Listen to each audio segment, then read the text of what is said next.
हिंदू नववर्ष की आप सभी को बहुत सारी शुभकामनाएं। हिंदू नववर्ष 2083 की शुरुआत हो चुकी है। चैत्र की अमावस्या के अगले दिन से इसकी शुरुआत होती है और इसके बाद से रबी की फसलों की कटाई और गर्मी के मौसम की शुरुआत। लेकिन ग्रहों की चाल पर भी इसका क्या असर होगा? हिंदू नववर्ष कैसा रहने वाला है आपके लिए, हमारे लिए? चूंकि एक्सपर्ट एस्ट्रोलॉजर्स की कुछ अपनी गणनाएं हैं जो अपनी चिंता भी जाहिर करते हैं। अब चिंताएं हैं तो जाहिर तौर पर निदान भी होगा। तो क्या है निदान, क्या है उपाय, कैसा रहेगा ये साल आपके लिए, हमारे लिए, ये हम समझते हैं। ज्योतिषाचार्य राशि शर्मा हमारे साथ जुड़ गई हैं। वेलकम। धन्यवाद। तो ये विक्रम संवत 2083 कैसा रहने वाला है, सबसे पहले ये बताइए। विक्रम संवत 2083 देखिए आपके लिए चुनौतियां लेकर आया है। कई मोड़ पे आप लोगों को इनकी मौके भी मिलेंगे, अपॉर्चुनिटीज़ भी आपको मिलेंगी, लेकिन विश्व स्तर पे आप देखेंगे कि यहाँ युद्धजनक स्थिति जो है वो बरकरार रहेगी, चलती रहेगी। कुछ एक वक्त के लिए हॉल्ट ज़रूर आएगा, वो आएगा आपके जुलाई के पीरियड में, जुलाई एंड अगस्त में, जब आप देखेंगे कि युद्ध जो है वो थोड़ा अपने विश्राम की तरफ जा रहा है। लेकिन जैसे जैसे हम संवत के अंत तक पहुंचेंगे, जो कि अक्टूबर और नवंबर ऑनवर्ड्स है, वहां पे आप देखेंगे फिर से युद्ध जन्य स्थिति जो है वो दोबारा से पनपती जाएगी। मनु, एक चीज़ और मैं आपको बताऊं कि यहाँ विक्रम संवत 2083 जो है वो इस बार बृहस्पतिवार को शुरू हुआ, 19 मार्च को शुरू हुआ। 19 मार्च को तिथि क्षय थी।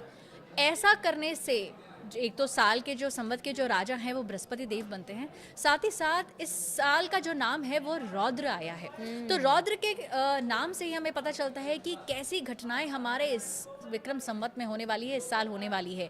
आपदिक त्रासदियां आपको देखने को मिलेंगी, बादल फटना, अर्थक्वेक्स, सुनामीज, ये सब आपको देखने को मिलेगा। साथ साथ आर्थिक संकट जो है वो भी आपको देखने को मिलेगा।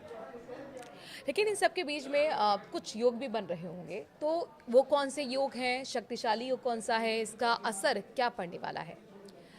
देखिए मनु, दो ऐसे योग हैं। सबसे पहले हम बात कर लेते हैं चैत्र मास की।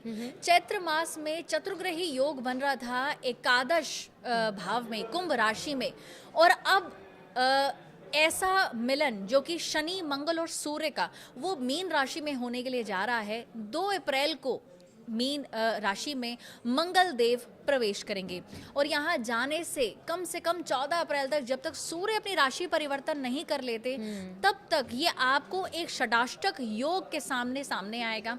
इस साल मैं आपको बताऊं कि इस साल काल सर्प योग भी बन रहे हैं। 5 शुक्रवार है इस महीने में, वैशाख के महीने में। तो ये जो पूरा आपका समय बीतेगा अप्रैल का, यहाँ पे आप बहुत बड़ी चीज़ें नेशनल और इंटरनेशनल लेवल पे होते हुए इसको देखेंगे।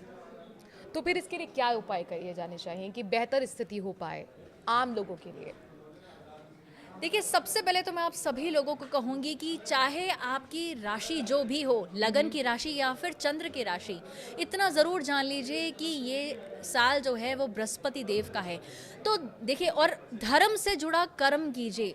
कर्म भी सिर्फ कर्म मत कीजिए, राइटियस बनाइए उसको, तभी वो अतुल्य होगा। अपने कर्म पे ध्यान दीजिए, बृहस्पति के दान कीजिए। श्री विष्णु सहस्त्र नाम का पाठ इस समय बहुत अत्यंत लाभदायक रहेगा। आप सभी लोग सूर्य को अर्घ भी दे सकते हैं। सूर्य भी है, देखिए वो राजा है अल्टीमेटली। तो आप अपने आत्मा के जो कारक हैं सूर्य को भी प्रबल कीजिए, ताकि जो रौद्र इस समय आया है हमारे सामने, रौद्र नामक विक्रम संवत, ये आपकी लाइफ में, आपके जीवन पे जो प्रभाव है वो शुभ ही डाले। आपने रौद्र की तो बात कर ली, उसका इफेक्ट भी हमें बता दिया, लेकिन इस साल के जो गुरु हैं वो हैं राजा गुरु, यानी कि इस साल के राजा गुरु होने से क्या पॉजिटिव इम्पैक्ट पड़ सकता है? ठीक है, तो मानो राजा जो है वो बृहस्पति देव हैं, और बृहस्पति देव कारक होते हैं आपके विजडम के, आपके विवेक के, और वो साथ ही साथ वर्षा के भी बहुत अच्छे माने गए हैं। उनके हाथ में है पूरी वर्षा। तो देखिए, इस साल हमें देखने को मिलेगा कि वर्षा जो है वो अधिक हो रही है। फसलों पे भी इसका बहुत प्रभाव पड़ेगा। आपके जितने भी एग्रीकल्चर है वहाँ पे आप देखेंगे इस बार बहुत अच्छी फसल आएगी, लेकिन हाँ, एक्सटेंडेड ज़रूर वर्षा यहाँ रहेगी, और कह सकते हैं कि जो मॉनसून है वो भी पहले आ सकता है। इससे कुछ फसलों का खराब होने के संकेत भी हैं। तो हिंदू नववर्ष की बात हो रही है राशि जी, तो जाहिर तौर पर भारत की हम बात कर रहे हैं, भारतवासियों की हम बात कर रहे हैं, लेकिन राजनीति की अब हम बात कर लेते हैं।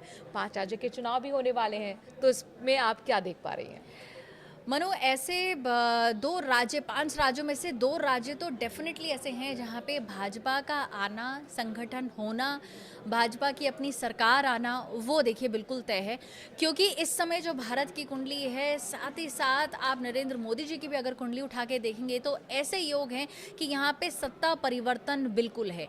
तो बंगाल में, साथ ही साथ तमिलनाडु में ये अच्छा आपको एक रिजल्ट देखने को मिलेगा। तमिलनाडु में कह सकते हैं कोalition गवर्नमेंट आ सकती है, गठबंधन हो सकता है यहाँ पे, लेकिन मेजॉरिटी बीजेपी का आना बिल्कुल तय है। आपने दीदी के लिए थोड़ी टेंशन दे दी है। लेकिन अब हमारे साथ पड़ोसी मुल्क के रिश्ते कैसे रहेंगे? पाकिस्तान से हमने देखा कि ऑपरेशन सिंदूर तक हमने यहाँ पर चला था, तो एक आतंकी पूरी तरह से परस्त वो देश रहा है। आगे किस तरह का कुछ वहाँ पर कुछ झोल-मोल तो नहीं किया जाएगा पाकिस्तान की तरफ से सीमा पार से? क्या कुछ यहाँ पर जो स्थिति हमने पहले देखी थी वो तो नहीं हो जाएगी? देखिए, इस समय मनु, जो भारत की कुंडली है और जो विश्व जगत की कुंडली है, इस समय काल सर्प योग चल रहा है। 13 मार्च से लेके 11 जुलाई तक ये काल सर्प योग चलने वाला है। और ऐसे में मंगल और शनि का भी साथ होना, सूर्य शनि का भी साथ होना, और यहाँ पे विश्व में सशस्त्र जो कह सकते हैं युद्ध तो चलेगा चलेगा, आर्थिक युद्ध भी चलता रहेगा। खुद पाकिस्तान की कुंडली में शनि जो है वो चतुर्थ भाव को देख रहे हैं, मंगल की भी दृष्टि जो है वो षष्ठ भाव पे पड़ती है, विभाजन जैसी स्थिति यहाँ पैदा होती है।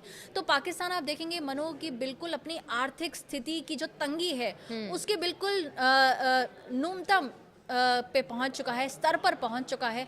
और यहाँ पे विभाजन जैसी स्थिति पैदा होना, जैसे ही हम इस विक्रम संवत 2083 के अंत तक जाते रहेंगे, हमें न्यूज़ आएगी कि देखिए कि कैसे ये विभाजन कुछ हिस्सों का पाकिस्तान का हो रहा है। ये बहुत अपने ब्रेकिंग न्यूज़ बता दी है और ये उसके कर्मों का ही फल है, हम कह सकते हैं। बिल्कुल। लेकिन भारत के लिए आखिरी सवाल आपसे, हिंदू नववर्ष कैसा रहने वाला है?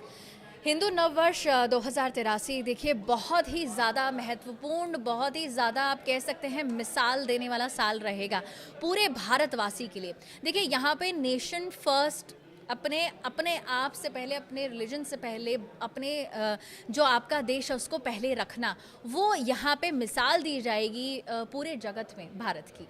बहुत बहुत शुक्रिया ज्योति चरारे हमारे साथ जुड़ने के लिए। धन्यवाद। ये आपको एपिसोड कैसा लगा कमेंट के जरिए ज़रूर हमें बताइए। नमस्कार।